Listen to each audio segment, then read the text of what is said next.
Comscore नुसार आता isakal.com आहे देशातील नंबर 1 ची मराठी न्यूज वेबसाईट। प्रत्येक अपडेटसाठी isakal.com ला नक्की भेट द्या। जे क्रिमिनल प्रोसिजर कोड मध्ये पूर्वी कलम 41 होतं, जे आता BNSS मध्ये 35 झालेलं आहे। त्याच्यानुसार आरोपीला अटक करायची असेल तर त्याला नोटीस दिली पाहिजे। या मुद्द्यावर आरोपीचे वकील जास्त वेळ युक्तिवाद करत होते। त्यांचं म्हणणं कायद्याच्या दृष्टिकोनातून इतर केसेससाठी बरोबर असू शकते, पण या केसेसमध्ये ते गैरलागू स्वरूपाचं आहे। कारण की जेव्हा अटक करण्यासारखा गुन्हा नसेल त्यावेळेस 41 ची नोटीस दिली पाहिजे आणि चौकशी केली पाहिजे, असं सुप्रीम कोर्टाने अर्नेश कुमारच्या जजमेंटमध्ये सांगितलेलं आहे। परंतु जेव्हा पोलिसांनी आता नवीन BNSS कायद्यानुसार पोलिसांनी कारण दिले पाहिजे की अटकेचे कारण काय काय, तुम्हाला अटक का करतो आम्ही, याच्याबद्दलचे कारण कोल्हापूर पोलिसांनी दिलेले आहेत आणि त्यामुळे त्यांना केलेली अटक कोणती बेकायदेशीर नाही। दुसरी गोष्ट, त्यांनी गुन्ह्याच्या तपासामध्ये FIR दाखल झाल्यापासून कोणतंही सहकार्य केलेलं नाही। त्यांच्या म्हणण्यानुसार, म्हणजे आरोपींच्या म्हणण्यानुसार, ते फरार नव्हते, ते सतत हजर होते, या कोर्टामध्ये हजर होते, त्या कोर्टामध्ये हजर होते। म्हणजे काय की वकिलांच्या मार्फत त्यांनी जे अर्ज केले होते याचा अर्थ आपण असा धरायचा की ते हजर होते। आणि दुसरा, त्यांनी एक गोष्ट सांगितली की नागपूरच्या पोलीस स्टेशनला त्यांनी अर्ज दिलेला होता की माझ्या आवाजाचे नमुने कधी घ्यायचे आहे ते सांगा, मी यायला तयार आहे। आणि मग त्यांचं म्हणणं असं आहे की पोलिसांनी आम्हाला बोलवलंच नाही। आता अर्ज कोणी दिला, अर्ज केव्हा दिला आपल्याला काही माहिती नाही, त्याच्यामुळे मी त्याच्याबद्दल बोलू शकत नाही।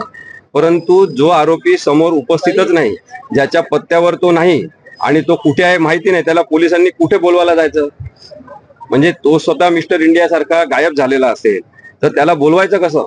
आणि मग पोलिसांवरच परत आपण खापर फोडायचं की त्यांनी आम्हाला बोलवलंच नाही। आता 7 दिवसाची पोलीस कोठडी मागितलेली आहे आणि माझं म्हणणं आहे की 7 दिवसाची पोलीस कोठडी सुद्धा अपूर्ण आहे, पण प्राथमिक पातळीवर 7 दिवसाची पोलीस कोठडी पूर्णच्या पूर्ण दिली पाहिजे। सगळ्या 7 दिवसांची कोर्ट काय ऑर्डर करेल ते आपल्याला माहित होईलच। कारण की आवाजाचे नमुने जे घ्यायचे आहे ते अत्यंत शास्त्रीय आणि वैज्ञानिक दृष्टिकोनातून घ्यायचे असतात। 5 जणांचे आवाजाचे नमुने घ्यायचे असतात, नंतर आपल्या आवाजामधून जे काही वेगवेगळे गोष्टी असतात त्याच्यामध्ये स्वर आणि व्यंजन हे महत्वाचे असतात आणि आवाज बदलला जाऊ शकतो, आवाज मुद्दामून वेगळा काढला जाऊ शकतो। त्यामुळे आरोपीचं वेगवेगळ्या वेळेस व्हर्जन घेणं आवश्यक आहे। त्यासाठी सुद्धा न्यायालयाने आज आदेश करणं आवश्यक आहे। जर त्यांनी ते आज आदेश केले नाही व्हॉइस सॅम्पल घेण्याचे, तर पोलिसांना व्हॉइस सॅम्पल घेण्यासाठी पुन्हा पुढच्या वेळेस अर्ज करावा लागेल, सेपरेट अर्ज करावा लागेल आणि त्याचे व्हॉइस सॅम्पल घेण्याची प्रक्रिया करावी लागेल। तक्रारदार आहेत त्यांनी ऑडिओ व्हिडिओची क्लिप आहे, अशा पद्धतीचा युक्तिवाद देखील गेल्या सुनावणीवेळी केला, आता देखील तसाच युक्तिवाद केलेला आहे। इंद्रजित सावंत यांना कोल्हापुरातलेच नाही तर महाराष्ट्रातले सगळेजण ओळखतात।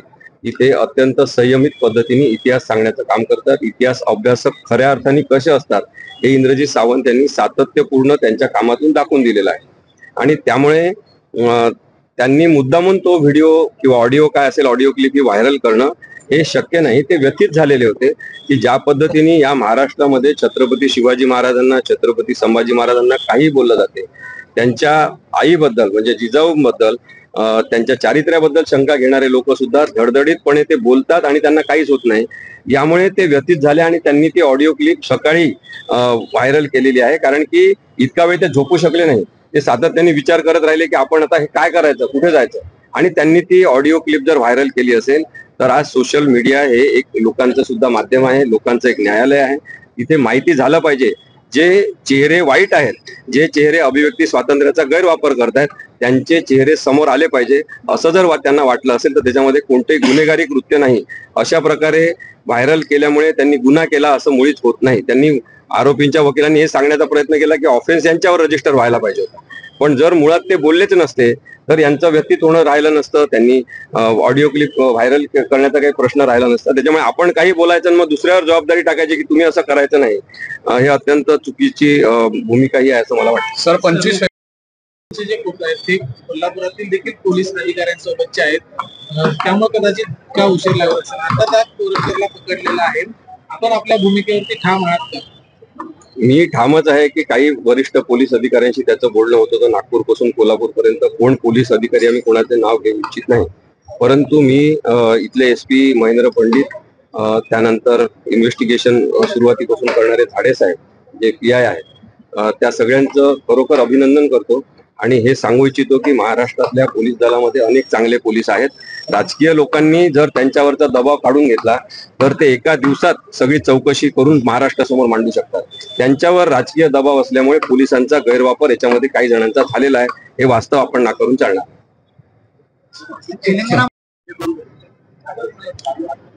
नाही. कसं आहे, जेव्हा महात्मा गांधींना मारलं तेव्हा गोडसेनी काजळ लावलं डोळ्याला आणि ताईत घातला गळ्यामध्ये की तो मुसलमान आहे असं पकडल्यावर वाटलं पाहिजे. त्यामुळे मग आता काँग्रेसच्या लोकांनी आश्रय दिला असं म्हणणं सुद्धा त्याच प्रकारचा एक भ्रम निर्माण करण्याचा प्रकार आहे की आरोप कुणीतरी कोणावर तरी असेल, आरोपी कोणीतरी असेल आणि मग तो दाखवायचा प्रयत्न दुसराच कोणीतरी करायचा. हे डायव्हर्शन आहे सगळं.